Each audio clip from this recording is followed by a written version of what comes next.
Hoffman, good to see you. Good to see you in our office, Yahoo, New York City, actual humans doing interviews. Good stuff. It's a pleasure to be here. Yeah, absolutely. It's a pleasure to have you. So the Startup of You, revised edition, what inspired you to write it? Well, so when I first wrote it, it was because I gave the commencement speech at my high school. And it's like I know a whole bunch of teenagers graduating, like, what do I have to offer them? Because very few of them are going to be entrepreneurs, technologists, investors, et cetera. And the answer was, actually, in fact, the whole world already 10 years ago is changing.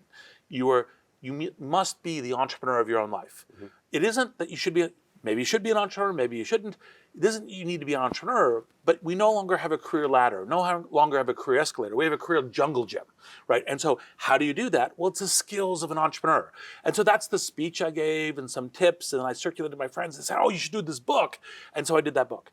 Well, now, fast forward to now, pandemic, global volatility, industry disruption, all of this stuff is just that growing. Like, it isn't a career of I go work at one company and I work at that company my whole life and it's this one industry. It's actually, you change around a lot. And the skills to do that are entrepreneurial skills. So when the publisher said, hey, it's the 10th, year, we'd love to have a revised and upgraded edition, right? It was like, well, but actually the point is still the same. Even the book from 10 years ago, still really good, but we can refresh it. We can add in new things, new understandings for what we've learned in the last 10 years that would be helpful for everyone. And so let's do the 10th anniversary. Well, I would say this, before we get into some of these questions, the book did inspire me, one, to refresh my LinkedIn page, and number two, potentially think about a new career change. But we'll save that at the end. I want to get into that on live camera here. First part, you mentioned we have entered a brave new professional world. What defines that world? Well, what defines that world is now the way that you are navigating your work and career is through your network, not through entirely the performance and the promotion within a company and within an industry.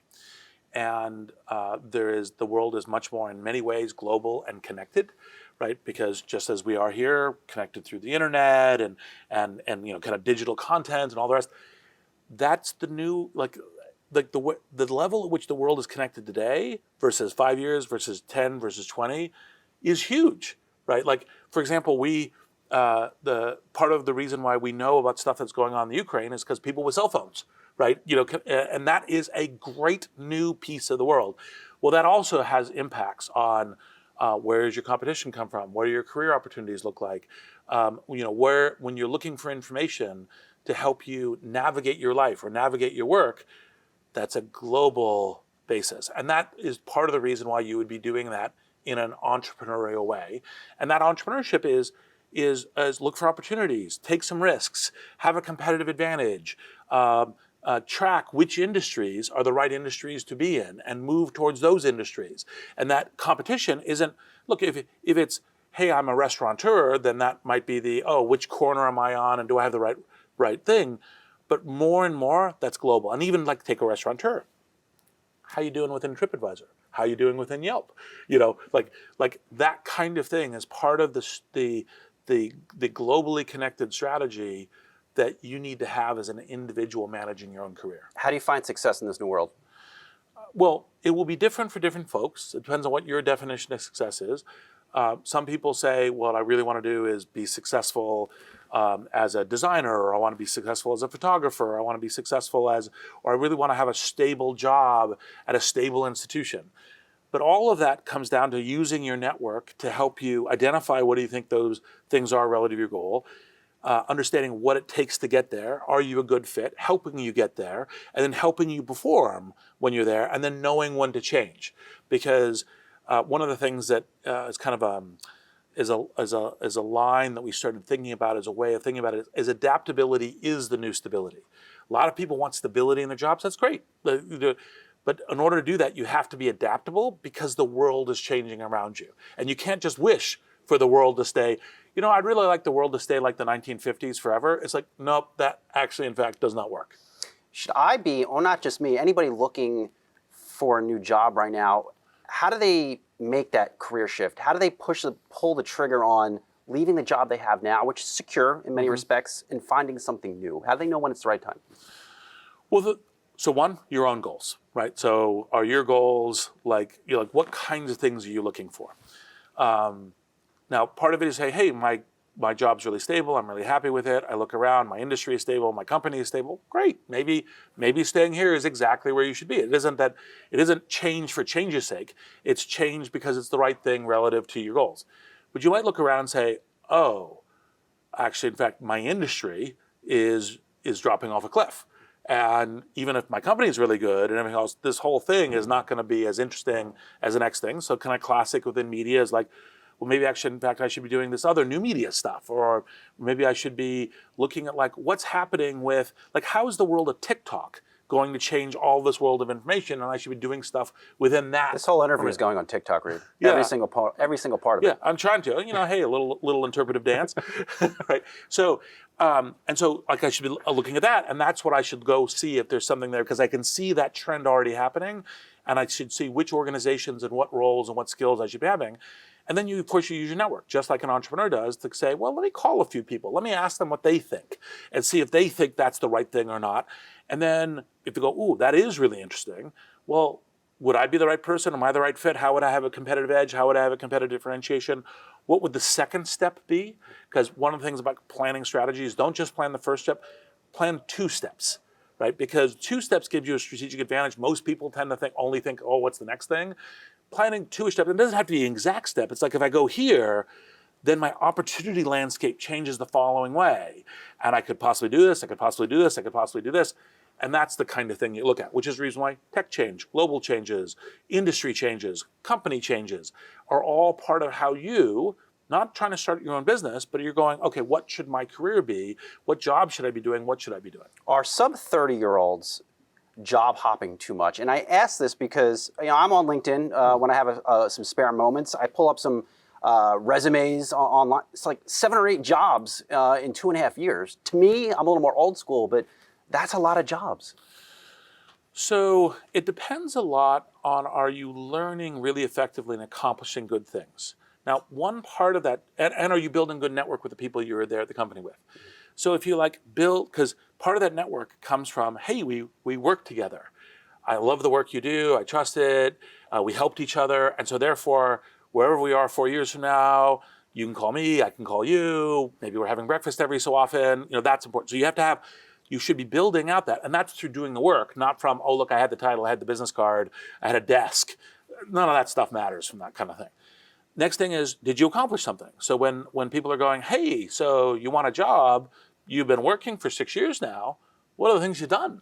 Like, what are the things you go, ooh, I'm stronger, faster, better, did some really amazing things. Interpretive dance on here. That'll be one of the biggest things for us. Yeah. Yes, exactly. Yeah.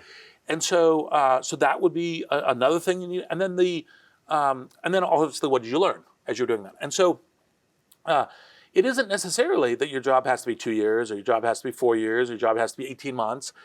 Those are the really key things to make sure that happens. And by the way, when people call the people you used to work with and say, how was this person? Oh, they accomplished really great things. Great, because we have a network world. Those phone calls will happen, especially for better opportunities. Or they say, oh yeah, that person kind of warmed the seat at the desk for 18 months and was always looking for the next thing and went on to the next thing. Then you're less likely to be hired. I like this concept you brought up in the book, the age of inconceivable. What is it, and how do you even prepare for it? Well, so the age of inconceivable comes from another book from a good friend of mine, Joshua Cooper Ramo, which I think is a great book. People should read it along with his other books. And what it is the world is coming at a speed that's faster, so therefore sooner, and stranger than you think. And so you need to stay adaptable. You don't just say, oh, I know what's happening. We're on the internet, we have mobile phones, and everything's going to be on mobile phones. And you go, well, by the way, we're still in the mobile phone transition. We're still in what's happening with all this computing going to the cloud. But by the way, there's also AI, and there's Web3 and crypto, and there is synthetic biology, and there's autonomous vehicles. And I'm only scratching the surface on this stuff, just the stuff that I'm looking at and investing in. And so all of that stuff is going to make the world faster and more and different. And by the way, some of it will feel a little alienating. Right? That's kind of. I don't know about synthetic biology. Yes, well, feel a little alienating. But on the other hand, that world is coming, and so how do you surf it? How do you navigate it? How do you steer it? to good outcomes. And so that's one of when people are like crypto skeptics, for example. I say, well, look, a bunch of crypto is going to be garbage, and a bunch of crypto is going to be a flash in the pan and go away. Some of it's going to persist, and the world will be different. And whether or not you're in it or not, you need to be understanding it in many industries because it will have an impact on how things are working. I have more questions for you on the job front because I do want to talk about crypto at some point. But you surprised me with this one. You say invest in your strengths, not in your weaknesses. Why is that? Yes. Well, so the typical thing that people encounter is, oh, I'm weak at managing my schedule, so I should work on that.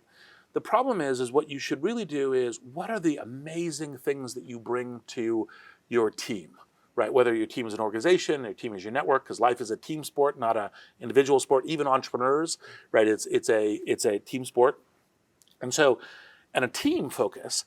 What are the things that help, that my strengths that make this team a whole lot better? And then, as opposed to like working on your weaknesses or making something you're moderately good at a little bit better, which doesn't really add that much to the team, you should focus on no weaknesses that are debilitating for the team, no weaknesses that are debilitating for you, but your strengths are what really add to the team.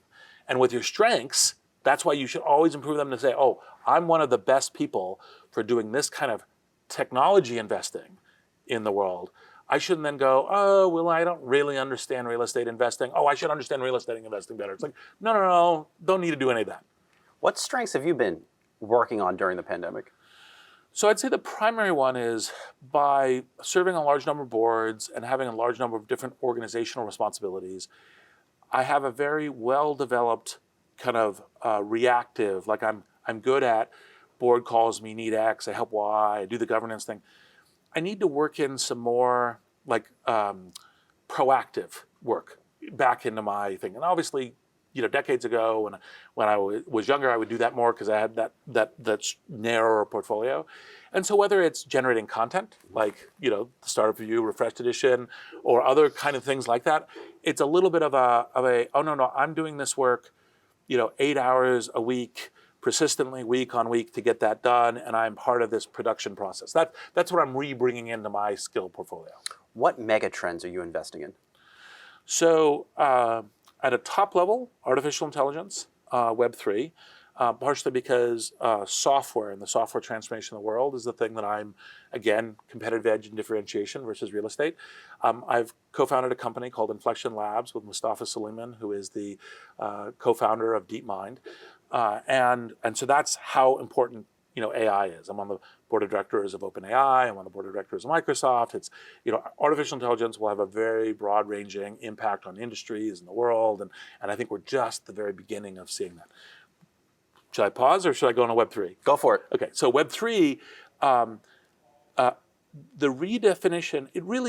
Web3 is a nice, convenient metaphor, but actually, in fact, most of the things that will be in Web3 are actually the kind of things that should be added to the general internet protocols. It's almost like we're doing a software update to the internet to say, now let's have a variety of features that come with a distributed, authenticated, cryptographically secure platforms and the various ways that the APIs, the ways they're formed, the way they're proven, and add that in to a whole bunch of different things we're doing.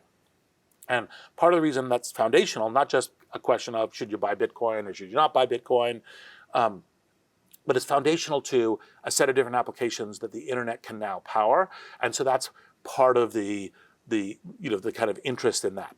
Now, there's also a longer tail. I do autonomous vehicles. I'm actually, for Greylock, I've ended up being the transport person because the transport of networks, I'm a network software person. And so it's like Aurora for autonomous vehicles or Joby for, kind of bringing, Uber into the air. When do we see self-driving cars on the road? Well, they're on the road right now. In mass scale, Yes. You go to Phoenix, there's places. I would say it's one of those things that will accrete over time and then suddenly seem like they're kind of everywhere. It's kind of cool. Because, you already have enough demonstration to be able to do them safely in a number of different circumstances. And so those circumstances are starting around. Like, for example, Aurora is running trucks for FedEx from Dallas to Houston and back, right? And it is doing it. It is happening right now. Now it's very early because Aurora's commitment to safety is unparalleled, and so they're like, we're really making sure this works really well. And trucks are obviously something that other drivers are nervous of. So let's make sure that we are so much safer than the alternatives as ways of doing that. But it's on the road today. I'm trying to synthesize what we talk about. I know time is brief, so let me go for two here. Are you sold on the metaverse? Metaverse is one of the ones where it's inevitable that it happens, but when and how is a very big question. I tend to be a little bit, over the last 5 to 8 years, a little bit more, not yet. I don't see the signs yet that tell me that the metaverse is fully happening. Now, sometimes you're wrong, right, on these things. And the signs I look for are, I think it's almost like which application really starts taking off. And I think we saw some interesting things with kind of Pokemon Go and Niantic and augmented reality. And I think there was some elements there.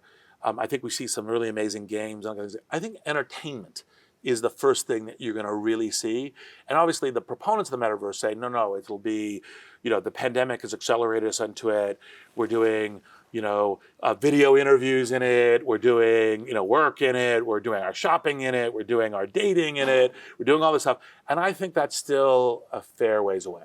You are an early investor in Facebook. And with that lens on, do you think they will be the dominant force in metaverse? Well, Facebook's an extremely capable company. They've done a lot of very smart investing and building of things. Like, for example, taking the bet on Oculus is a smart bet for how do we actually, in fact, build some pretty amazing tech. And actually, obviously, WhatsApp and Instagram are genius bets, right, in terms of how to do this. So, super capable company. The question is it this phase or not? One of the things you have to do, and we do this a lot as tech investors, is look, the technology thing is if you're building the technology because you think the scale go to market will be 3 to 5 years from now, you have to be building really hard right now. That's a good thing to do. The technology you're building, if it's not 5 years from now, maybe 7, then it's technology you should be building 4 years from now because there will be new tech waves. They might be. That's the primary question. Are they early in what the tech is? Are they early in what the go-to-market is? Are they early in what the scale product market fit is? Those are the questions. Switching gears here, cryptocurrency. Warren Buffett caught a lot of flack recently for his views on crypto, doesn't hold any value. Where does Reid Hoffman stand? Well, I've already... On crypto. Yes. So I gave a talk at Davos a number of years ago. I wrote an article for Wired UK saying the world will have one or more cryptocurrencies inspired by Bitcoin, and it will be a good thing, right? So that is kind of a baseline position on this. I actually even made a Bitcoin rap battle that if you go to YouTube and put Bitcoin rap battle, you can see kind of an idea. That I did not know. Yes, the discussion between it was between Alexander Hamilton, was Fries, and Satoshi, right? So obviously I don't know who Satoshi is, but imaged for the debate. And the reason I did that was so that both sides understood that there was a finance governance set of principles, that it was a set of ideas arguing for what are the better systems that we should have. And I think without question, some of these crypto systems should exist. Warren's argument that, look, they're not productive and not generative. Look, Warren doesn't understand the kind of tech platforms and kind of what kinds of things could be useful for a global identity system that could be packed into a distributed ledger that's part of internet protocols, or ledgers for assets that you could have as part of you doing a number of different asset applications and so forth, and what the economics of that is.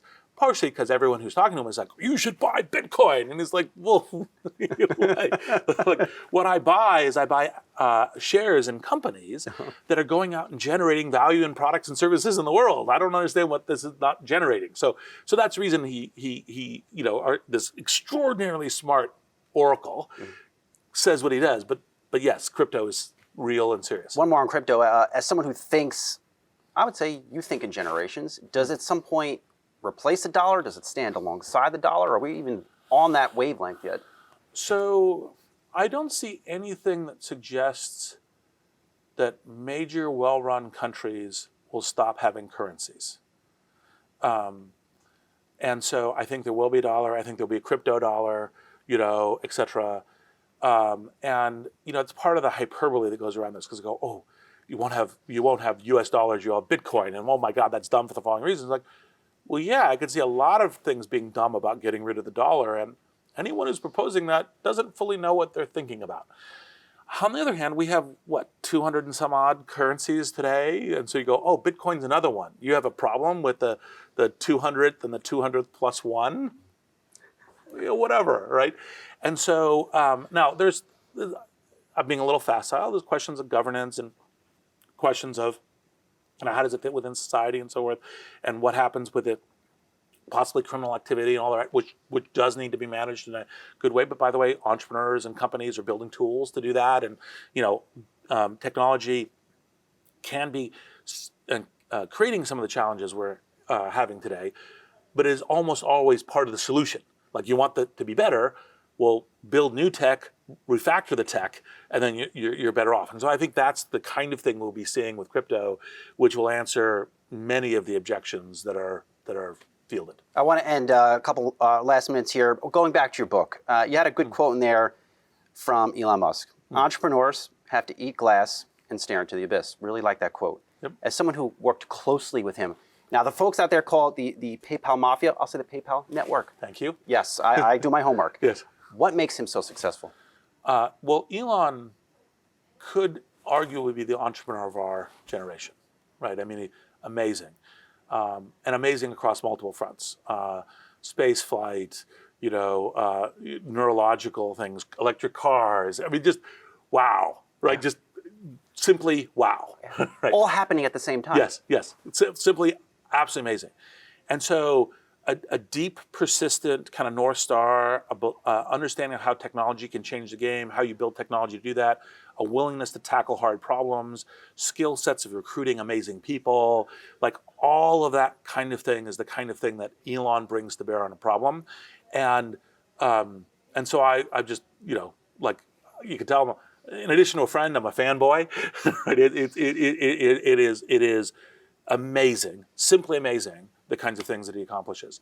So I'm, and by the way, I think that's one of the things we desperately need is more building of technology for the future. So I think Elon's great. When he says he wants to change Twitter, what do you think he could do? And have you talked about with him what he might do?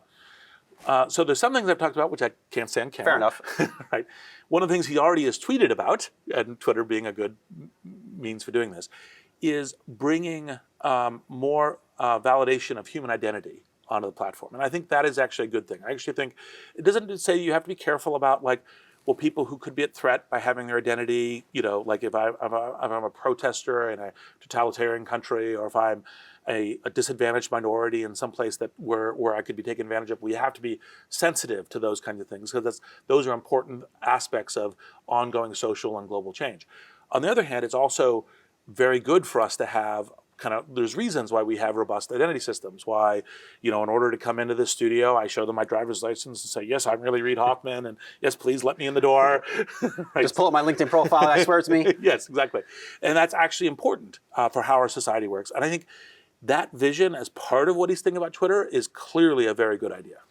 Lastly, do you want to help him overhaul Twitter and create this next generation of the public town square? Well, I think I would help Elon with anything he asked me for help with. Interesting. All right, we'll leave it there. Reid Hoffman, good to see you. Thanks for coming into the Yahoo headquarters in person. We appreciate the time. Great, thank you. Thank you.